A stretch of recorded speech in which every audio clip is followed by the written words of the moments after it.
Hi guys, my name is Crystal. Welcome to my YouTube channel. I am now back in my home. I've been back home for a while, but in the mornings I take my Chihuahua for a walk. I'm a single woman and I'm not attached to anybody. I haven't got a partner. There's no one in the pipeline. I'm just on my own.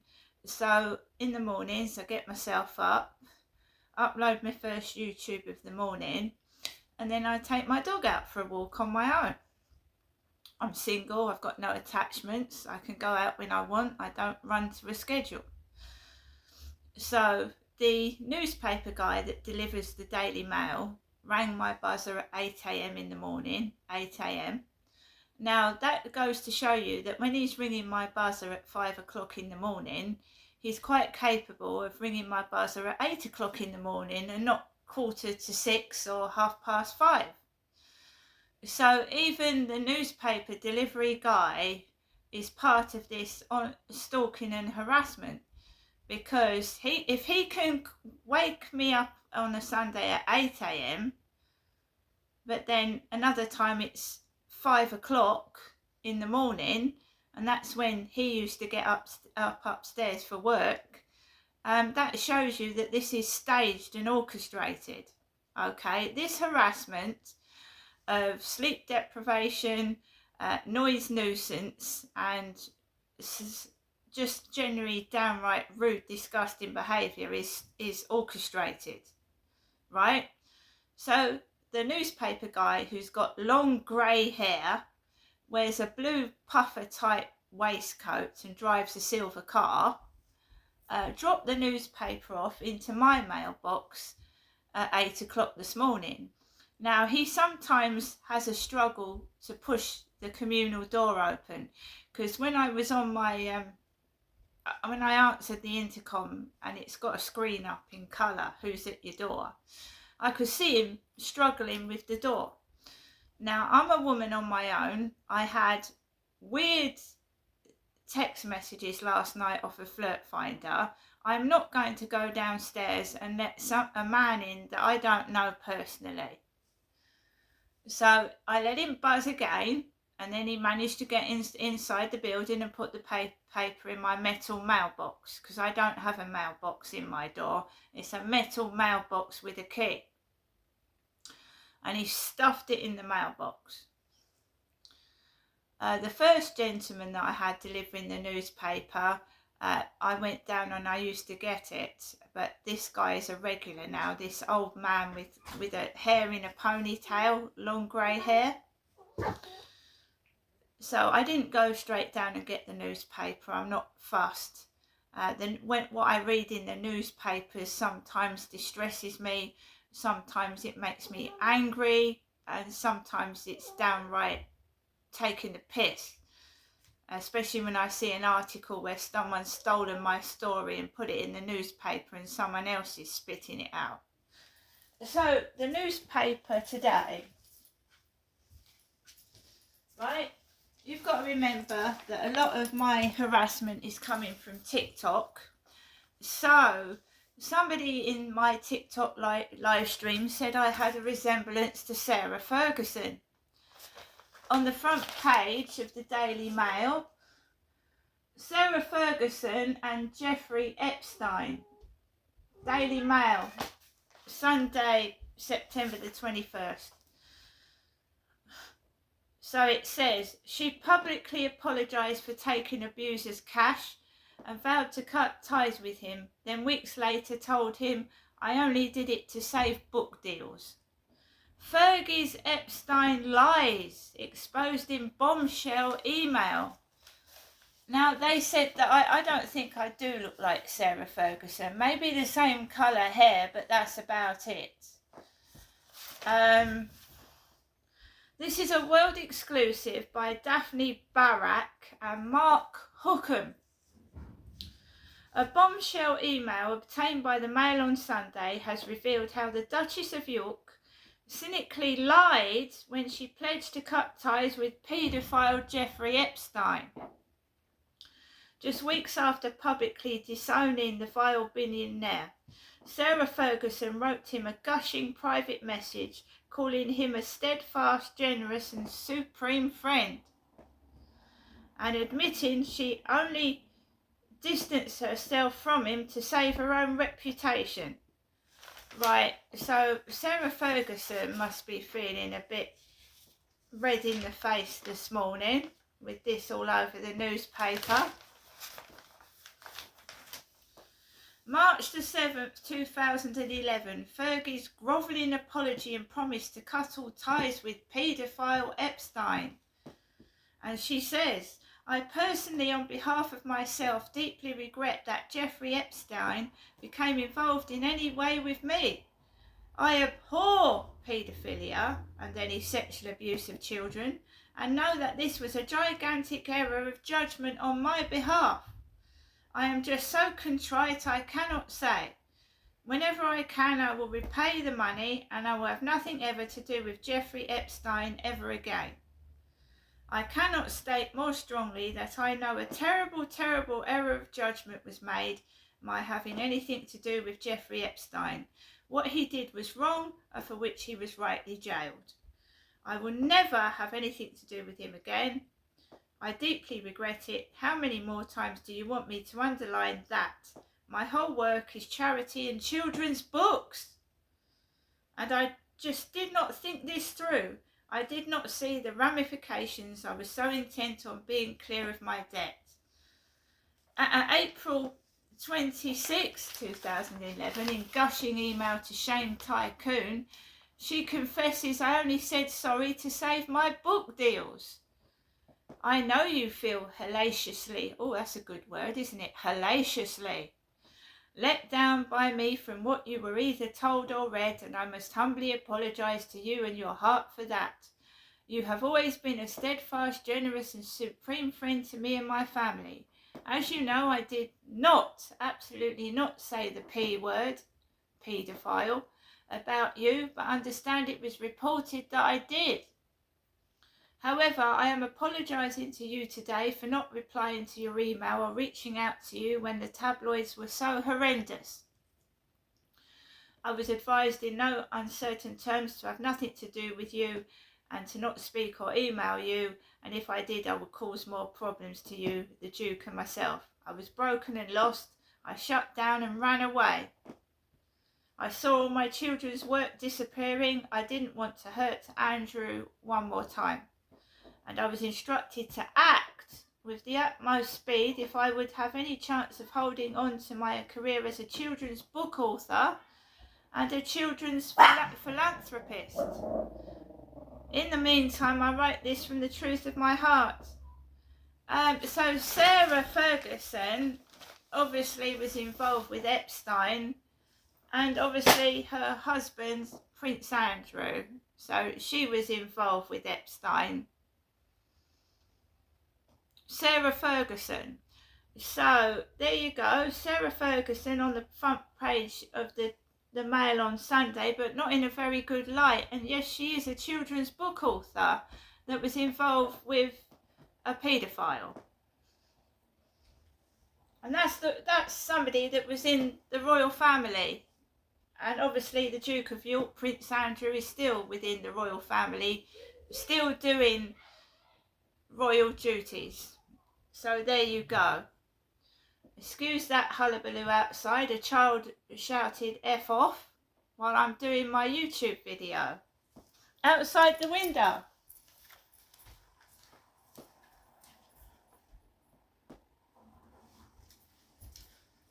Blatantly heard that. I'm doing a serious YouTube video about paedophilia and a child has just shouted fuck off underneath where I'm doing this video. And that's it. That's how I live. That's what goes on. Now, perhaps they obviously didn't realise I heard them say F off, but I did. Talking about something serious. So, like I said, that was in my mailbox this morning, I do believe there's a snoop in TikTok, and there's somebody following me around the internet trying to get bits and pieces of information, personal, and I'm just screenshotting them. So this morning I get up and then I go into the Narc Survivors live stream. He is talking about how narcissists do not like cats. And obviously he deals with gang stalking, which I have, I'm trying to gain information on gang stalking and what gang stalking is. So I go into the Narc Survivors live stream this morning. The neighbours are up and out early on their balconies, on their mobile phones. So I've got to be careful what I say because listeners have ears and they could be, you know, paying off snoops, trying to listen to what's being said in my flat, and they're being paid for it. So I've got to be careful not to speak near windows where someone's sat listening. So basically, I went into the Narc Survivors live stream, and it was a live stream about cats. How narcissists do not like cats. And I screenshotted one of the disgusting messages that one of these people that went into his chat said it was disgusting. So I've obviously screenshotted it, and it was talking about animals humping each other.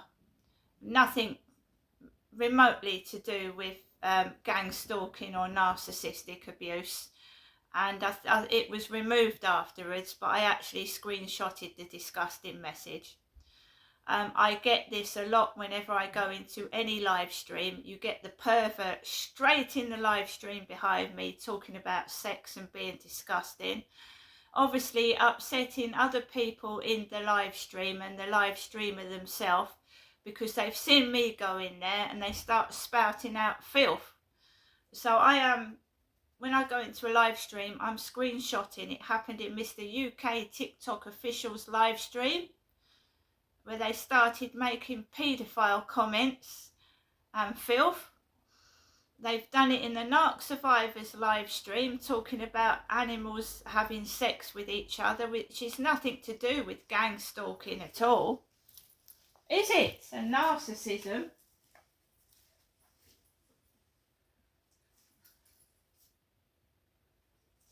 So basically, they're just getting screenshotted, because as fast as it gets taken off, I've already taken a screenshot of it.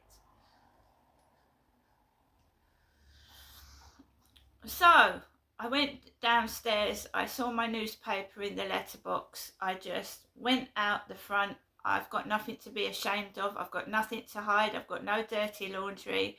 I don't care whatever they try and get on me. They can do what they like. So I hold my head up high and I walk outside, go across the road. It's other people that have done bad things. I'm a victim. I'm not the perpetrator. So I hold my head up high. If they want to try and get dirty laundry, they can come and get it. As long as they print the truth and not rubbish. Because I'll fucking sue them. I'll sue them. Because papers twist stories. They, you know, newspapers make money. That's all they don't care about the lives. They look at what they did to Princess Diana, the newspapers. They hounded her to death. They don't give a shit about the person they're printing the story about. They just want money. That's what everybody wants, money. And some people are so damn dirty, like I said, what the newspapers did to Princess Diana, hounded her to death, followed her everywhere. She couldn't fucking move for them.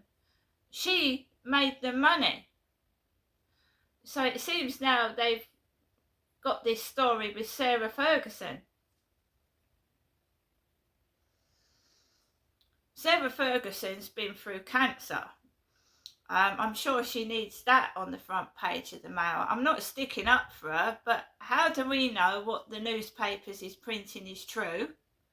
Because they're just out to make money. They just dig up dirt. That's all newspapers do, dig up filth. And they will get the most innocent person, but if they find a bit of filth, a tiny bit of filth, your name's slurred all over the fucking newspaper. And they printed some nasty stories on Princess Diana. They did. They just fuck off. Epstein was allowed to kill himself. He never had, they should have found him long before. He killed himself. He got out of it. Just bringing him up now he's dead. They should have done something while he was fucking alive, shouldn't they?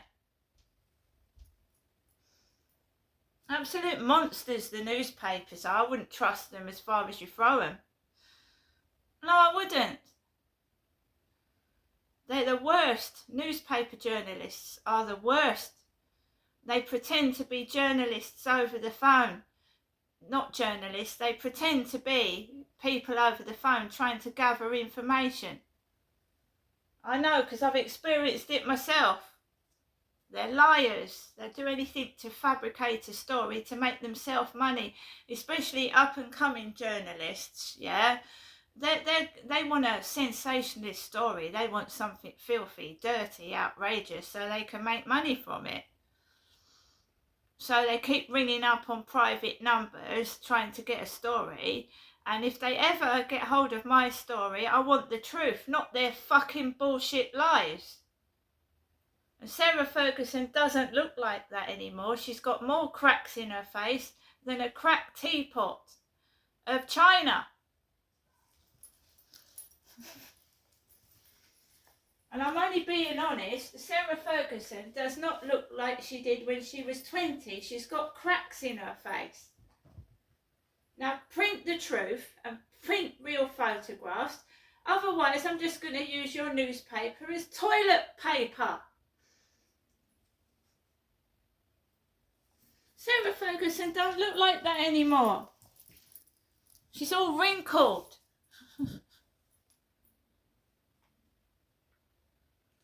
Trying to gloss paedophilia over.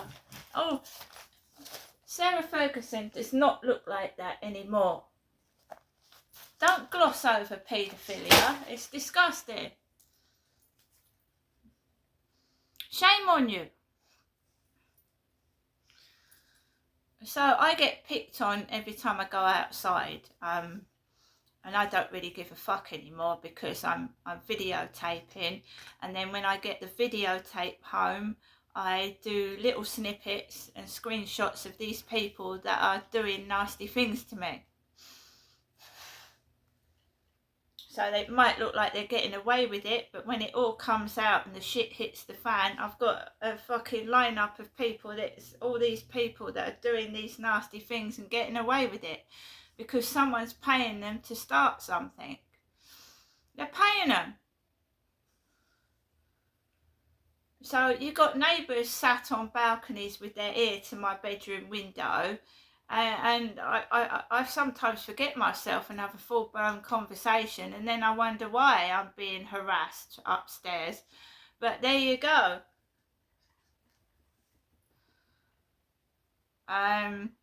So I managed to get out. I went into the Narc Survivors live stream this morning talking about how narcissists don't like cats. So I'm bombarded with dogs. Females with dogs all over the place. It's usually quiet Sunday morning. There's usually nobody about. It's usually quiet. But when I went out this morning, there was women everywhere with dogs. Off lead, on lead, and I just wanted to walk Max, and eventually I was able to take Max off the lead for a bit, and then I came back home and made myself my breakfast and a cup of hot chocolate, and I'm in my flat now just trying to get some peace. I am a member of the public. I don't know why I'm being followed, snooped on in and out of the internet. I do believe it's a newspaper snoop, but I can't prove it. And we've had a Flirt Finder message come through to my phone just now. A Flirt Finder message.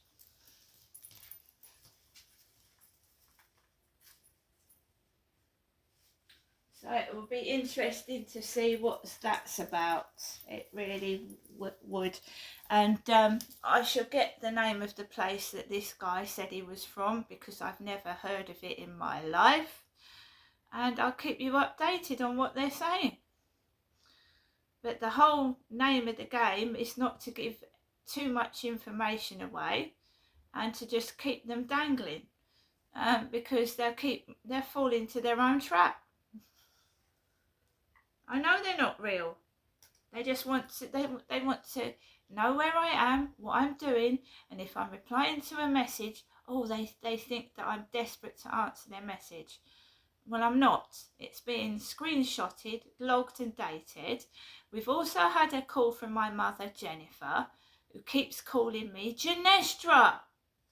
So this morning, my mum starts the phone call. Hello, Genestra. This is your mother, Jennifer, speaking to you on a landline phone, in a posh accent like Camilla Parker Bowles.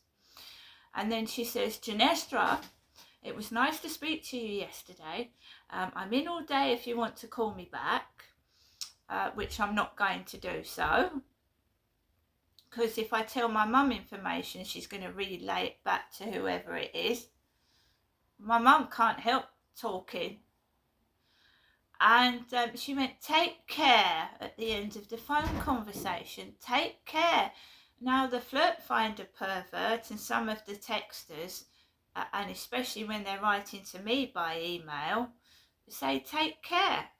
And I've also had a message from my doctor's surgery, so I'm just going to get off the phone now and see what my doctor's surgery, Maritime Health, has written to me. See you later.